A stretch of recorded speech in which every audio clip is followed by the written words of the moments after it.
a identifié que la formation est un élément majeur pour pouvoir soutenir ces démarches de transition. Et donc là, on ouvre le nouveau parcours de déformation, plutôt de déformation du collège, qui s'adresse particulièrement aux pilotes et aux animateurs des transitions et des coopérations sur les territoires des Pays de la Loire, qu'on va trouver dans des organisations, qu'on va trouver au sein des collectivités.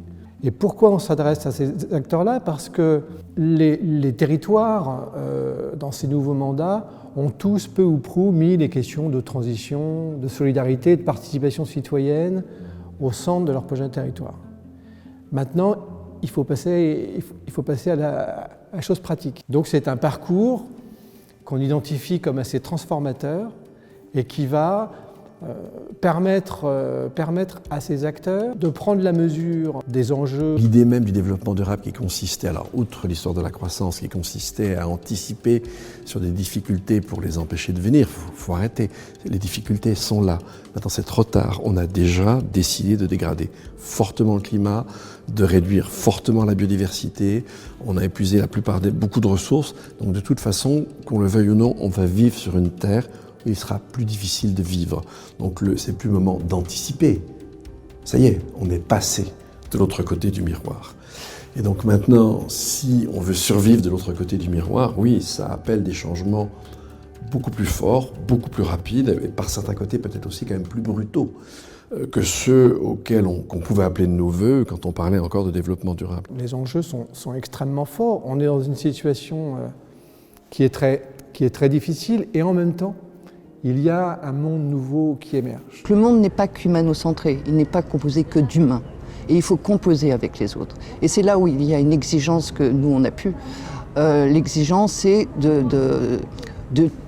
d'entretenir une relation équitable et juste avec l'autre, qu'il soit plante, animal ou esprit. Bien sûr, il y a des aspects pratiques, il y a des lois qu'il faut changer, il y a des modes de vie qu'il faut changer, etc.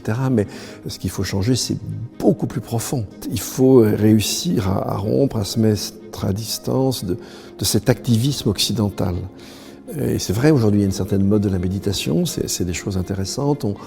On apprend à renouer avec les végétaux, on apprend à aimer les arbres, on apprend à moins manger de viande et à essayer de respecter la condition animale, etc.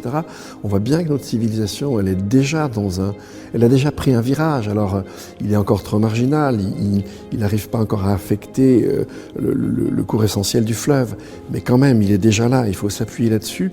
Et encore une fois, il ne faut pas s'enfermer dans le pratico-pratique. Précisément, ce parcours vise ensemble, tous ensemble, pendant un an, avec un certain nombre de séquences, à appréhender, toucher du doigt ces nouvelles façons de faire, et puis apprendre à faire ensemble. Alors, de mon point de vue, la question de la transition est une question de conduite de changement. Ce n'est pas une affaire d'ingénieurs, on a besoin des ingénieurs et de la technologie, mais le ressort premier, c'est comment on a un nouvel imaginaire pour aller sur une autre façon de concevoir le développement. On change essentiellement par la peur et par le désir.